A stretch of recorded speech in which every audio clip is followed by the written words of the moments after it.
This is Optimal Finance Daily, episode 947, The Three Unknowns That Dominate Your Retirement Calculation, by Darrow Kirkpatrick of CanIRetireYet.com.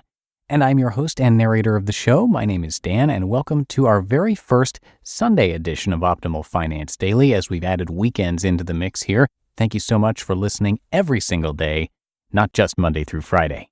And I will keep this Sunday intro nice and short for you, so let's get right to it and start optimizing your life. The Three Unknowns That Dominate Your Retirement Calculation, by Darrow Kirkpatrick of CanIRetireYet.com.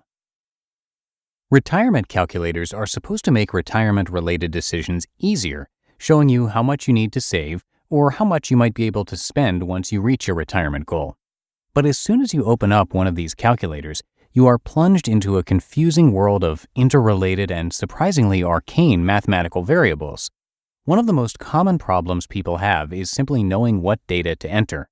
And there are three unknowns that dwarf all the others. These are absolutely essential for performing any retirement calculation, and yet nobody else can really tell you what they should be.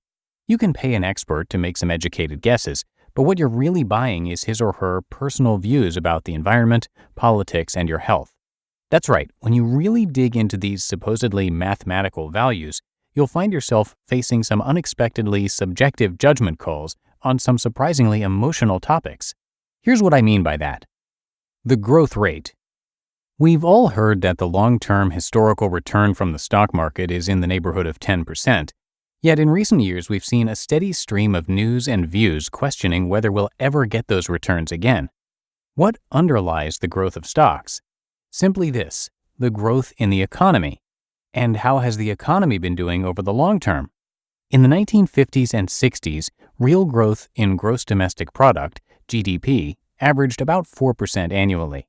In the 1970s, 80s, and 90s, it averaged about 3%.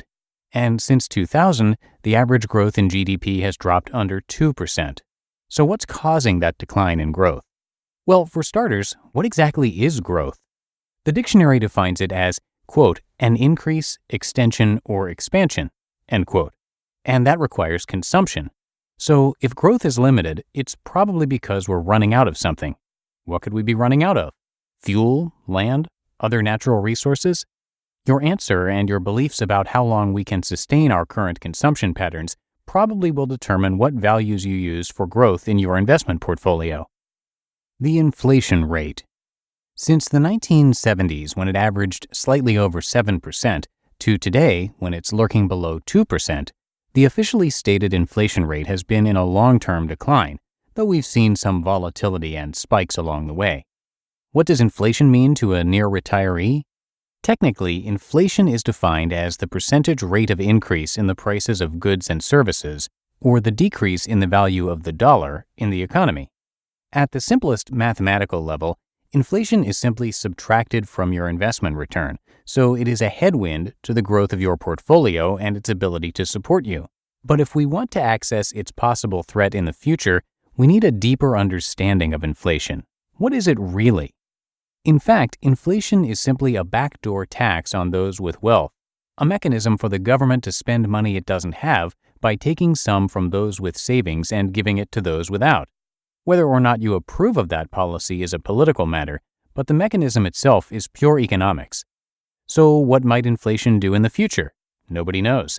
But your answer to that question is probably dictated by your views on whether there will be more or less government going forward. And the impact on you personally will depend on where you sit on the wealth scale compared to your neighbors. If you're better off, you'll probably lose from increases in inflation, and if you're less well off, you're likely to gain. Your lifespan. The final unknown factor that dominates your retirement calculation is simply the length of your life. We'll all know the date when our retirement starts, and we all know we must leave this world at some point, but none of us knows exactly when. Since the 1950s, average life expectancy at birth in the United States has risen from approximately 65 to about 80 years. Yet this is one area where we all intuitively understand that statistics have little bearing on our personal experience. Genetics, accidents, lifestyle, healthcare, or lack thereof are just some of the personal factors that mean our life expectancy could deviate substantially from the average. How long will you live? Nobody knows. The question is clearly impossible to answer most of the time, and yet virtually every retirement calculator demands to know how long your retirement will last. To be on the safe side, most of us will plan to live into our 90s or 100s.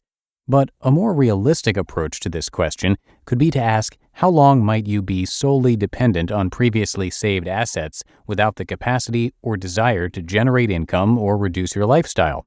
And for that estimation, family history may be your best or only guide.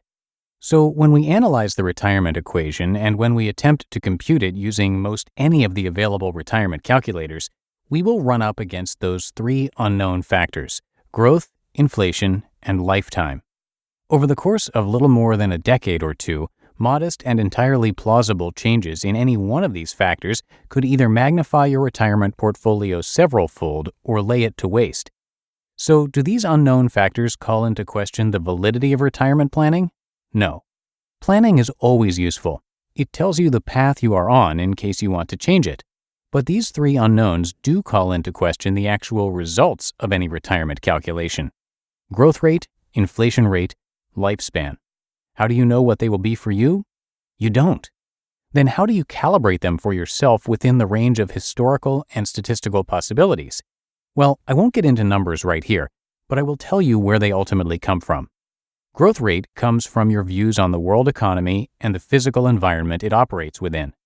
Inflation rate comes from your views on the direction of the political environment, and lifespan comes from your understanding of your own personal environment.